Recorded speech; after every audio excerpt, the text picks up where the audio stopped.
यमुना के किनारे धर्मस्थान नामक एक नगर था। उस नगर में गणाधिप नाम का राजा राज करता था। उसी में केशव नाम का एक ब्राह्मण भी रहता था। ब्राह्मण यमुना के तट पर जप तप किया करता था। उसकी एक पुत्री थी जिसका नाम मालती था। वह बड़ी रूपवती थी। जब वह ब्याह के योग्य हुई तो उसके माता पिता और भाई को चिंता हुई। संयोग से एक दिन जब ब्राह्मण अपने किसी यजमान की बारात में गया था और भाई पढ़ने गया था, तभी उनके घर में एक ब्राह्मण का लड़का आया। लड़की की मां ने उसके रूप और गुणों को देखकर उससे कहा कि मैं तुमसे अपनी लड़की का ब्याह करूंगी।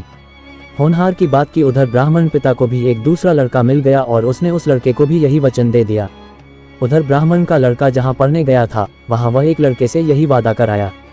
कुछ समय बाद बाप बेटे घर में इकट्ठे हुए तो देखते क्या है कि वहां एक तीसरा लड़का और मौजूद है। दो उनके साथ आए थे। अब क्या हो, ब्राह्मण, उसका लड़का और ब्राह्मणी बड़े सोच में पड़े। दैवयोग से हुआ क्या कि लड़की को सांप ने काट लिया और वह मर गई। उसके बाप भाई और तीनों लड़कों ने बड़ी भाग दौड़ की, जहर झाड़ने वालों को बुलाया, पर कोई नतीजा न निकला। सब अपनी अपनी करके चले गए। दुखी होकर वे उस लड़की को शमशान में ले गए और क्रियाकर्म कराए। तीनों लड़कों में से एक ने तो उसकी हड्डियां चुन ली और फकीर बनकर जंगल में चला गया। दूसरे ने राख की गठरी बांधी और वहीं झोपड़ी डालकर रहने लगा। तीसरा योगी होकर देश देश घूमने लगा।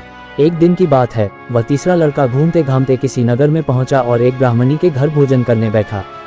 जैसे ही उस घर की ब्राह्मणी भोजन परोसने आई कि उसके छोटे लड़के ने उसका आंचल पकड़ लिया। ब्राह्मणी से अपना आंचल छुड़ता नहीं था। ब्राह्मणी को बड़ा गुस्सा आया। उसने अपने लड़के को झिड़का, मारा पीटा, फिर भी वह न माना तो ब्राह्मणी ने उसे उठाकर जलते चूल्हे में पटक दिया। लड़का जलकर राख हो गया। ब्राह्मण बिना भोजन किए ही उठ खड़ा हुआ। घर वालों ने बहुतेरा कहा, पर वह भोजन करने के लिए राजी न हुआ।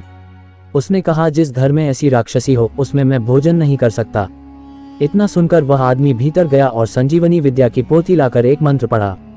जलकर राख हो चुका लड़का फिर से जीवित हो गया। ये देखकर ब्राह्मण सोचने लगा कि अगर यह पोथी मेरे हाथ पड़ जाए तो मैं भी उस लड़की को फिर से जिला सकता हूँ। इसके बाद उसने भोजन किया और वहीं ठहर गया। जब रात को सब खा पी कर सो गए तो वह ब्राह्मण चुपचाप वह पोथी लेकर चल दिया। जिस स्थान पर उस लड़की को जलाया गया था वहां जाकर उसने देखा कि दूसरे लड़के वहां बैठे बातें कर रहे हैं।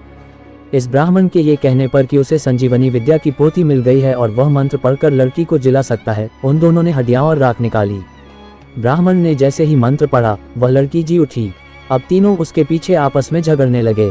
इतना कहकर बेताल बोला, राजा बताओ कि वह लड़की किसकी स्त्री होनी चाहिए। राजा ने जवाब दिया, जो वहां कुटिया बनाकर रहा उसकी। बेताल ने पूछा, क्यों? राजा बोला, जिसने हड्डियां रखी वह तो उसके बेटे के बराबर हुआ। जिसने विद्या सीखकर जीवन दान दिया वह बाप के बराबर हुआ।